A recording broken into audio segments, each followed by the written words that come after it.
scream and hold me. Can we use a little soup though? We will be inside you.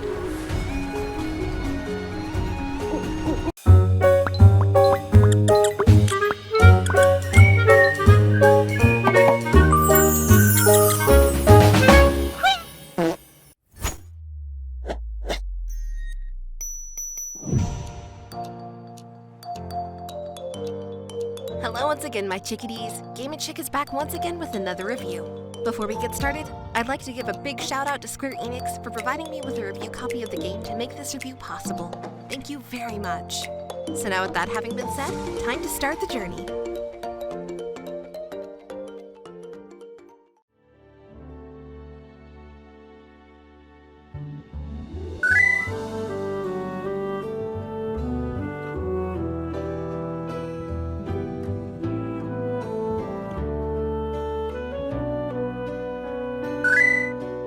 Final Fantasy VII Rebirth is the long-awaited, anticipated sequel to the previous title of Remake, and it is developed and published by Square-Enix.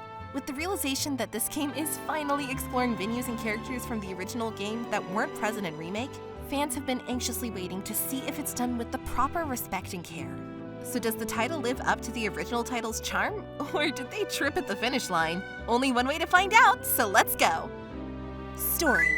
Cloud Strife and his companions set out in the vast world in search of Sephiroth to attempt to save the world from whatever he has planned. But with the further discoveries that unfold, more mysteries remain. The journey to save the planet has only just begun.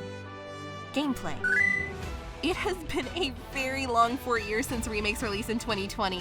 Now here we are in 2024, and the continued ventures of Cloud and his buddies continue on in an even bigger and broader scale than even I was expecting, especially with the way Remake had ended. Which, if you were around at the time of my Remake review, you'd know that I was not a big fan of the way things went at the end of Remake, and that it felt like some of the worst fanfiction I've ever seen. Sure, it was cool looking and on such a scale of epicness that it looked base and played great, but it was such a departure from how the rest of the game unfolded. So much, in fact, that it felt like an entirely different game itself and basically used the worst elements possible from both Advent Children and Kingdom Hearts. Like, yikes! Needless to say, I was a bit triggered. Not as much as my annoyance for things like the plot ghosts, aka Whispers, who are an abomination and I hate the fact that they exist. So much that I would do a blood sacrifice during the third blood moon of the 10th year in a cemetery during the winter solstice in Bohemian Grove if that's what it took to get rid of them in these games. Noticed how I said games and not game? Yup, that's right. They're back again and even worse than ever before. And even more idiotic and mind-numbing than you thought was possible. It's even worse than being dead tired, getting in bed. It's nice and cold, so you fall asleep comfy and cozy, and then get woken up at 3 in the morning because you have to pee, which wakes you up to the point that you can't get to sleep properly again, and yes, they're worse than that. Damn pee ghosts. But enough about the overly negative stuff. We'll definitely have more negatives to cover the further I get in this review, but for the most part, it will be rather positive. With the latest entry of Rebirth, the game itself faces an uphill battle to not only live up to the quality that brought us Remake and the retelling of those iconic scenes, but also figure out a way to expand the world and lore itself by taking us to places like Calm, Nibelheim, Coral, Gold Saucer, Mithril Mines, and many other places from the original game that gave each of us special memories that have endured in our brains for decades. Like remembering the first time you arrive at Chocobo Bill's farm and hearing the silly sounding music and dancing chocobos, or screaming in panic as you try to cross the swamp, but being stopped in your tracks due to the gigantic Midgard Sormur serpent coming to make you its next meal. While we were excited to relive these moments, we were confused as to how it would be done. Square made Remake in Midgar only. While it was a very good game, it was basic and linear in the design department. But it did give us one of the best characters to ever grace the series. The Door. I love you, Door. So if they had to put one game in Midgar only, how the hell were they going to do these areas too? It would take forever, right? Oh, baby Koopa, was I ever wrong. Through my trek of Rebirth, in which I put in over 80 hours of gameplay into it as of this time, with definitely way more to come so that I can get the eventual Platinum trophy for the game that I got in Remake. From the start, I was immediately floored from the get-go, with seeing the new and reimagined Calm with my eyes for the very first time. My literal first thoughts were mixed between wow and holy shit, with the latter of the two being a recurring theme throughout my playthrough. The city was robust, it was alive, hundreds of NPCs, all with their own unique dialogue and animations and things to say, reacting to your movements, playing music or selling food, and even having a full-on concert in one of their showrooms, in which this random dude is performing in the hopes of making a name for himself. I feel like this is the same guy from Midgar Wall Market in the first game that sang karaoke in the bar. I'm pretty sure this is him, but regardless, these songs are pretty damn good. I literally sat and listened to him perform every song he had in his arsenal, and I was not disappointed. Please, all local radio stations, take the garbage that's blasted over the airwaves nowadays and put this guy from the game on. I'm begging you.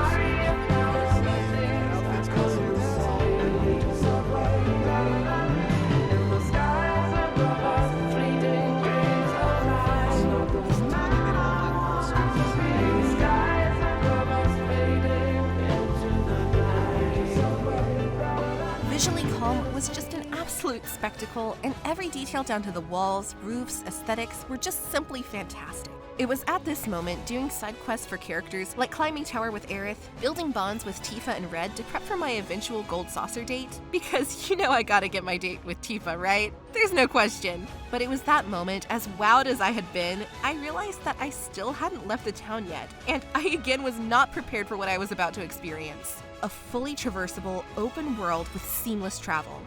Well, mostly. When you first step out of Calm into the grasslands, you're immediately hit with the scope of just how large the area of the grasslands is just by itself. It's absolutely massive, and it makes you a bit confused as well. Why confused? Well, now in this large expanded world, you have to figure out just what the hell you want to do with your life now that you're finally here. So with this new open world, your first questions probably are, what do you do in the open world, and is the world empty? The answer to these questions are a lot, and yes and no. It's hard to describe really, but I'll attempt to. When you play and advance the story in the game, you will come across various regions that are open world or rather big open areas that give you the illusion that it's an open world, with barriers like cliffs to cut off your path from going to a certain area, either too soon or at all, as well as branches and stuff that hinder your progression until certain requirements are met, like acquiring the buggy after your stint in the gold saucer and driving over what blocked you, or simply finding the right key for a side quest that unlocks the door leading to a brand new area to traverse. This level of thought and exploration extends to multiple large regions such as the grasslands, where you can visit Chocobo Bill's farm from the original game, participate in a Chocobo tutorial race, buy cute gear for your Chocobo, find a man in a house and challenge him to a game of Queen's Blood to take the Chocobo Moogle card he has, fight the Do-Rag Pants punk from Remake, who remember that you and Aerith kicked the crap out of them, and have hilarity ensue, etc. But that's not the only reason with things to do, as we do have a few others to talk about as well, from linear to explorative like the grasslands. As I've tried to emphasize, revisiting iconic locations like Junon, Cosmo Canyon, Nibelheim, Gold Saucer, Calm, Gungaga. Me? Gone. Evoked a feeling of excitement and enthralled me at every twist and turn, leaving me with a sense of rejuvenation that I had not felt in an open world game in quite some time, with only games like Breath of the Wild being a comparable second. Through each expansive open world areas that I listed, while you traverse on foot, on Chocobo, ride your buggy cart, all areas are individually littered with side quests, combat challenges, Queen Blood card games, treasure hunts, intelligence towers, notorious monster hunts, life springs, summon intel, etc. This in turn, if you're borderline ADHD like me, will make it very hard to move onto the main story due to the sheer amount of content to do. And while some of the content in each area can feel a bit of the same, such as climbing and clicking a button on a tower to unlock further objectives on your map, or digging with your Chocobo to find a mission objective, the overall as a whole content can feel not only rewarding, but give you quite a few laughs along the way as well, that utilize both the playfulness of the original game's style and goofy aspect of its bravado, and intertwine that with its engaging and flashy combat system that chains together to further expand on the deep lore Final Fantasy VII and makes you invested into each character. While it also lets players like myself and original game players have their Captain America moment when we hear specific music, or see Palmer teasing us and shaking his butt after he slaps it. It leaves us with a hey, he did the thing moment. So I keep harping on all of this content and almost talking in circles in a way. And yes, that's kind of true, because there's so damn much to talk about that I can't cover everything. So while I'm doing this, I'm still thinking of ways to actually properly convey the full aspects of the game. Again, as stated, this game has content that extends into every major region, with Costa del Sol sharing a region with Coral, which can get a bit confusing when you're doing missions for our boy Johnny and he's like, "Bro, give me a Tonberry King crown." And you're like, yeah, sure, okay. And then you go to do it, only to find out that you can't do it yet because it's not available for a few more chapters. The same holds true for each region's World Intel as well. World Intel are a collection of 30 tasks that are completely optional that you can do in order to help out Chadley in collecting regional data, to unlock extra combat simulator missions, to further earn rewards such as materia, EXP, and accessories. The first of the World Intels I've already told you about, the Assassin's Creed towers that are scattered all over the world, and your objective is relatively simple. To climb it, press a button, and it does its little pew pew pew and unlocks further intel on your map for you to find. Simple, yes, but somewhat exciting when you're in a new area and are intrigued to see what the tower will throw your way next. Which sometimes can be very awesome stuff, like standing at the edge of a cliff, being deep in thought as you overlook the beautiful land of the Junon region as Karate Kid music plays. What? No, I'm totally dead serious. The music near Mr. Cranky Sleepy Boy on top of a mountain, who I'm going to call Ralph just because he looks like a Ralph. It totally sounds like Miyagi would be teaching me karate up there. It's awesome.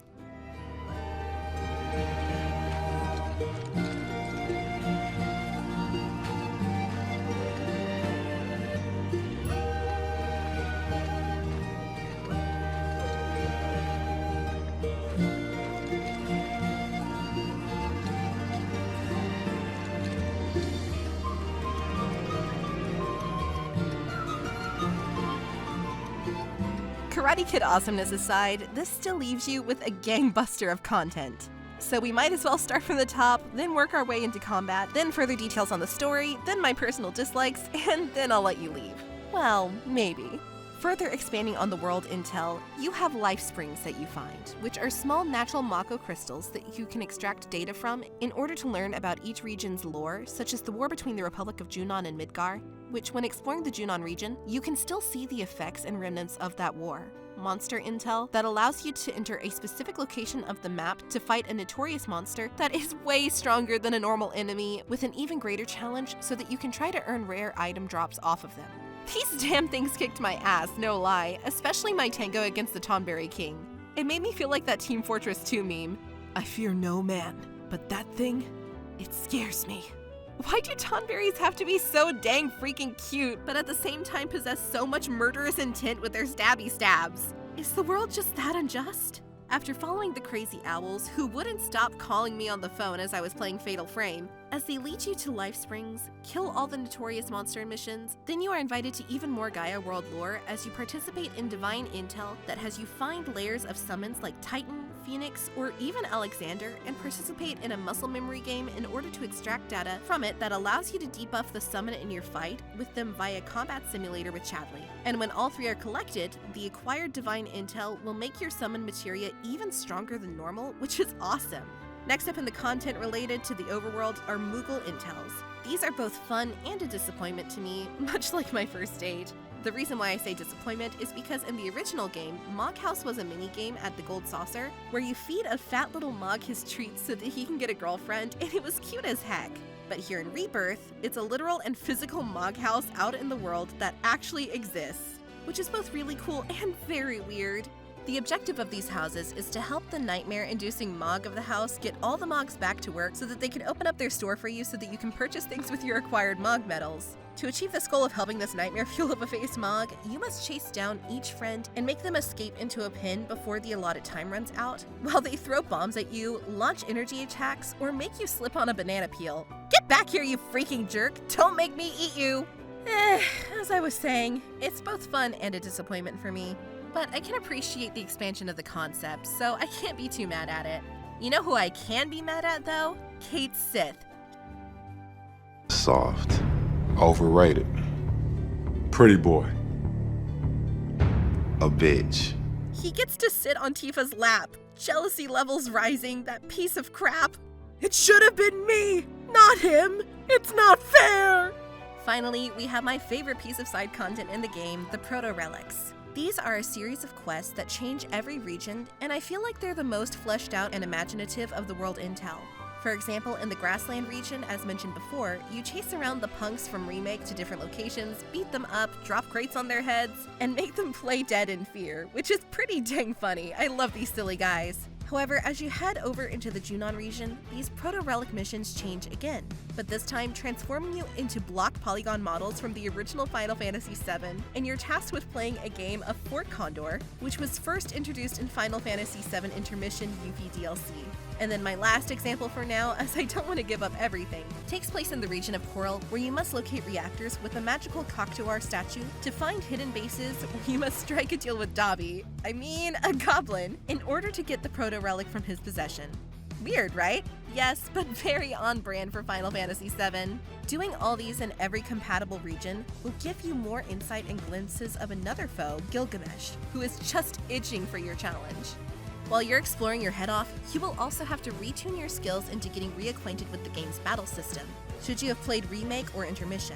While it's not drastically different from the core concept of the original game, or even a far departure from Intermission, it still pushes the system forward enough to make it that much more interesting and engaging by introducing a folio system that acts as your character's sphere grid a la Final Fantasy X, to earn more abilities, combo attacks, MP or HP up, defensive moves in relation to your character's levels, synergy attacks that allow a 2-character team up that changes based off characters in your party that unleashes a wide amount of damage to your foes, including either raising your ATB, infinite MP for short periods, or invulnerability for a short period as a short-length buff after successfully pulling off a move. These can be used no matter who you are pairing up with. Whether it's Aerith and Tifa, creating a barrier for Tifa to jump and zip around in to fight, Cloud swinging Tifa into an enemy as she and Cloud double-team combo attack an enemy, or a Cloud and Aerith attack which turns his sword into a powerful magic blade. With 7 playable characters, that's dozens of different synergy combos to try out during the fast-paced melee combat, turn-based battle by pressing X to allow you to slow down time to pick your more traditional style, managing your materia add-on for all characters, which includes weapon abilities for each character's weapons that unlock the more you level up your characters with SP points, that give upgrades like 200 extra HP, stronger synergy, skill upgrades to make your attack more potent, and other abilities that are not only unique to the weapon you're using, but to the character wearing it as well, which in turn makes each character worth trying out to get the hang of. Just like you, Tifa, and you, Barrett, and you, Cloud, and you, Doggo, and... no, not you. You dumb cat. Go choke on a fortune card and burn, Kate Sith. Much like the original title, here in Rebirth, I tried not playing him as much as humanly possible, but the one character I used a lot, in which I didn't in the original, is Yuffie. She's so awesome in this game. Maybe it's my bias, but her character development and fighting style is absolutely fantastic, and she's an absolute savage at building up stagger meters. So large expansive world with megaton to do, upgraded combo and upgrade system, fun world intel for each region, but I'm missing something. Oh yeah, that's right, the dang story! I'll dive into it a bit, but I'll try not to be too overly spoilery, such as major plot points that relate to the end of the game, but everything else will be fair game. Narratively, the game follows 90% of the same story beats from the original game, complete with Cloud and crew's adventure across the grasslands to Chocobo Bills, moving through the swamp to get by Midgard-Sormer, exploring the absolutely gorgeous Mithril mines with Barrett and Red, getting help from good old Mr. Dolphin as you participate in a race so that he can throw you to a higher platform, infiltrate Junon forces, and take part in a parade to try to get awarded the presidential accommodation that ends up with hilarious scenes of Turks and member Rude hanging out with his fellow bald brethren and singing their theme song while Aerith and Tifa act cute as hell as they pretend to be soldiers and arrest Cloud. No, Tifa, arrest me, not him! Those are just some of the story beats the game follows, flow for flow, bar for bar. But it also enhances scenes even further as well, with a full-on fight for Midgard-Sormer and Sephiroth's interference.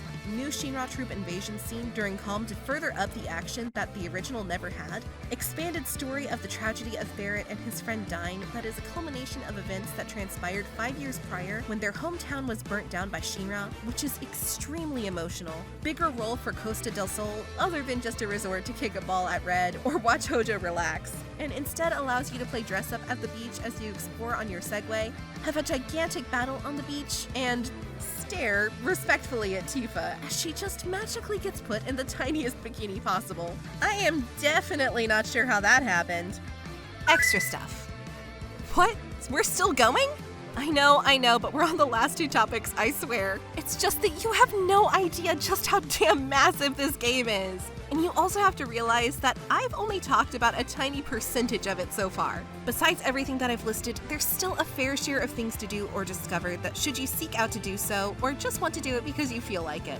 Beyond world intel, you have side quests in each region and towns that allow you to take on tasks for civilians that include events such as using the item maker in your main menu to create specific materials for a woman to fix her windmill, find piano pieces to get new pieces of music to play to get a higher rank on, participate in Costa del Sol festivities as you play a shooting game with Barrett to show off your skills as a marksman, collect all pieces of beachwear for Aerith, Tifa, and Cloud by finding pictures of painted cactuar hidden around the resort, return abandoned segways to their rightful spots, help crazy as hell Johnny fix up his seaside hotel alongside like 10 versions of himself that stayed in this reality due to Yuffie messing up her clone ninjutsu, engage in a Junon Army minigame as you try to lead your troops to the highest fanbase as you perform live in front of a sold-out crowd, help the mayor of Calm fix the broken Mako pipes by seeking out the mercenary who said they would help but haven't, but it only ends up being Kiri from Remake who took up the mercenary name for Quick Cash. She's got way more development this go around and even has a banger of a theme song too.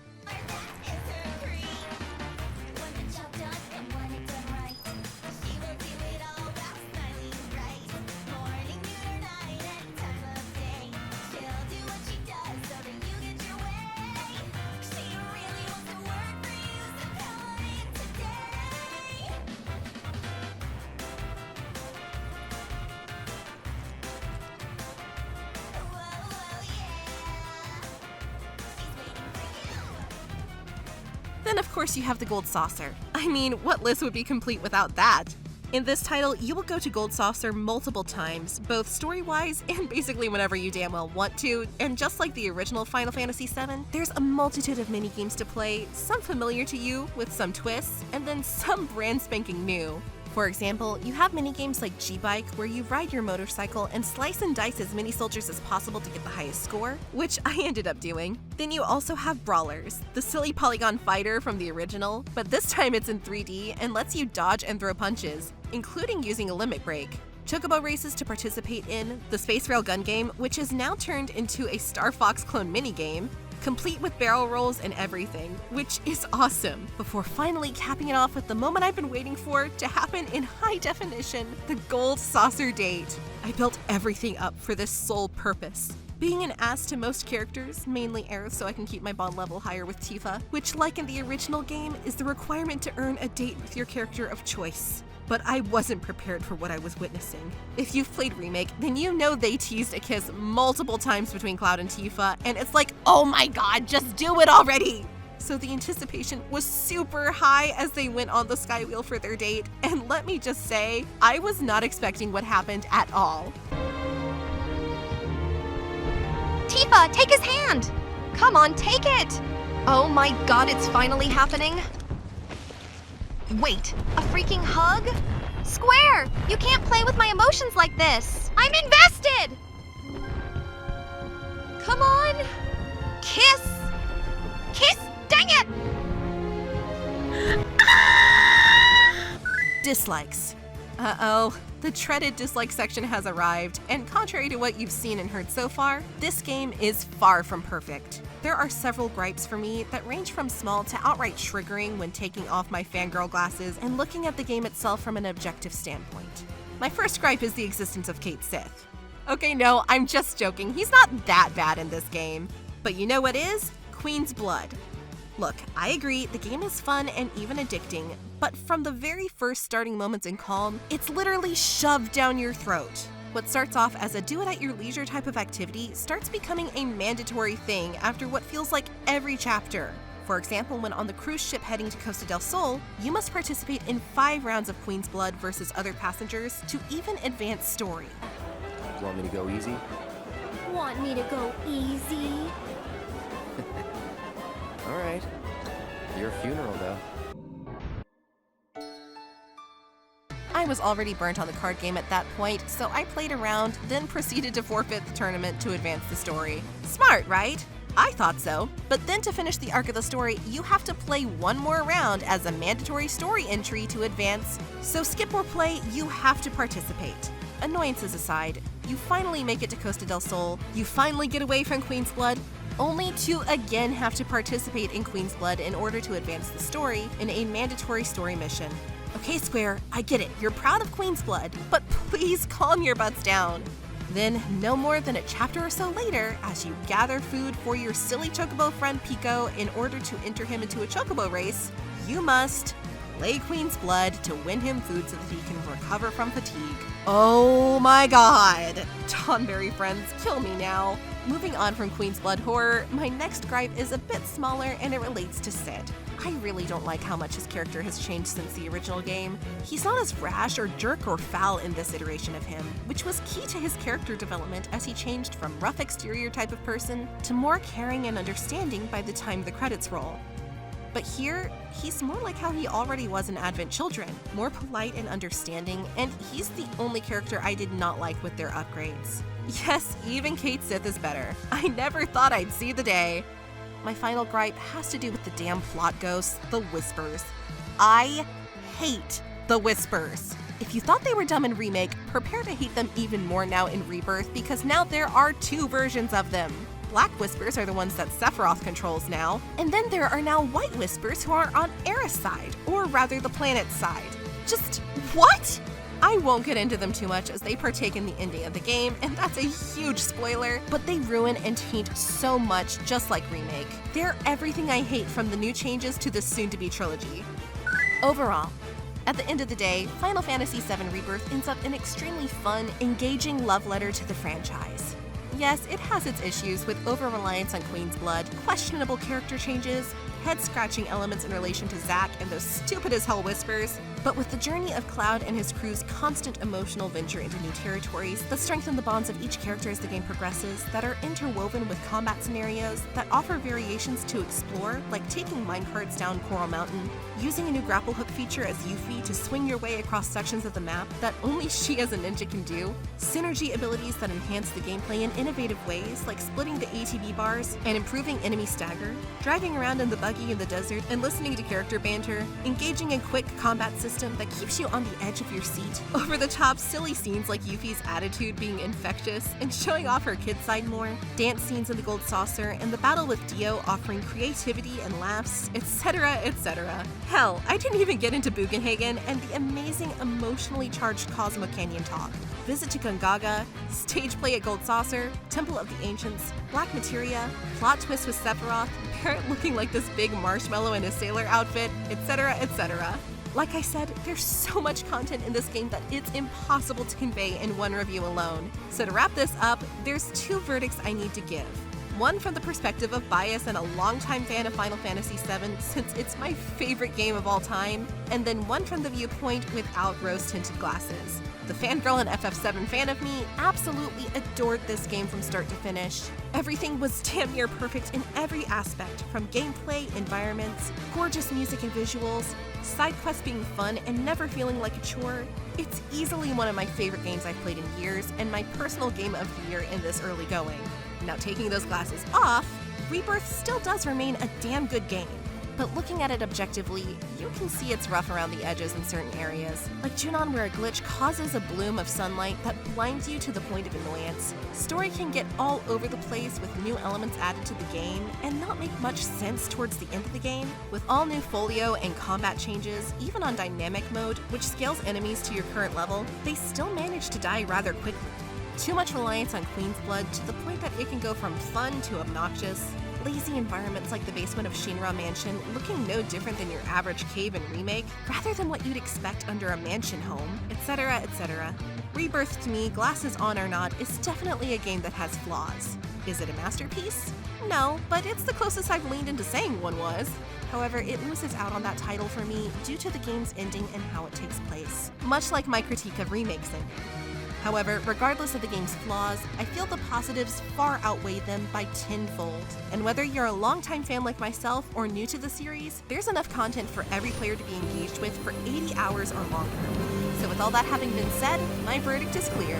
Game & Chick says, bye now.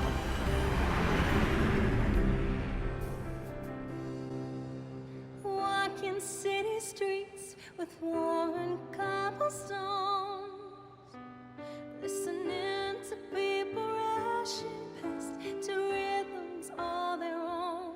Goodbye.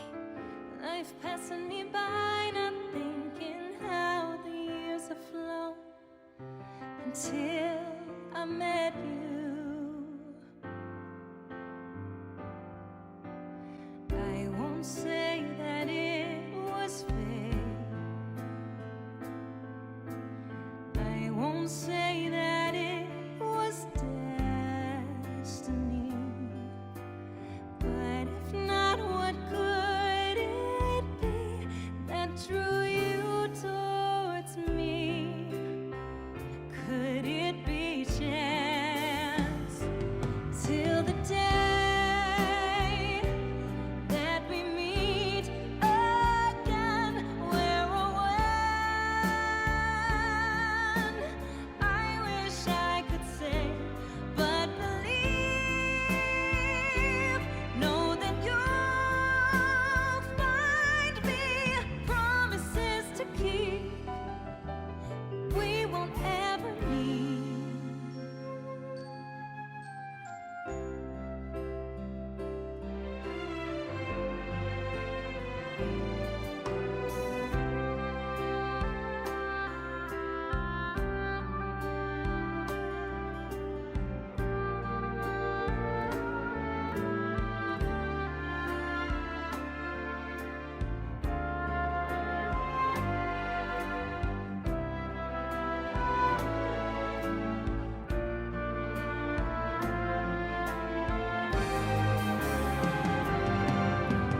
If only I'd never known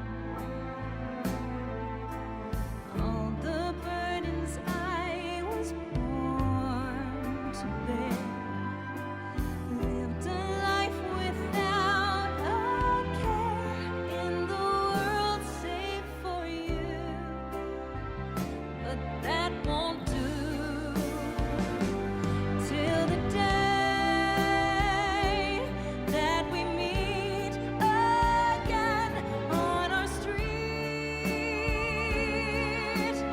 I want to believe in the chance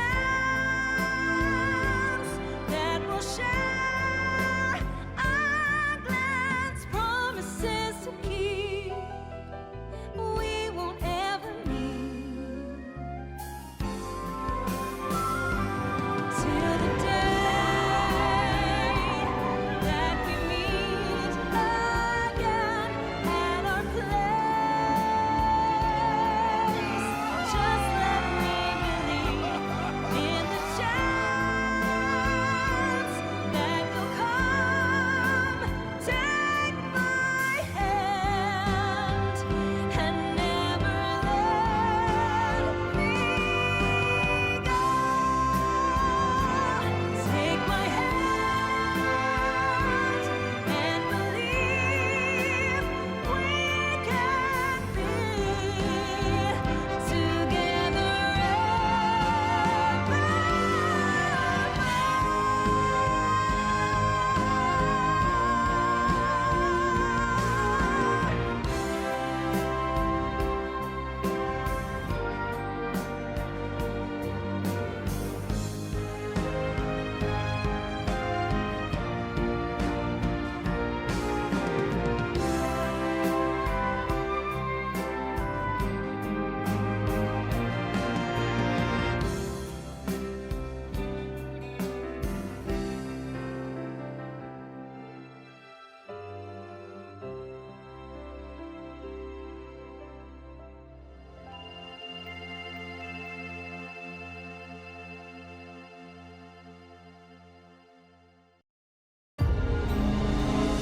How many died today?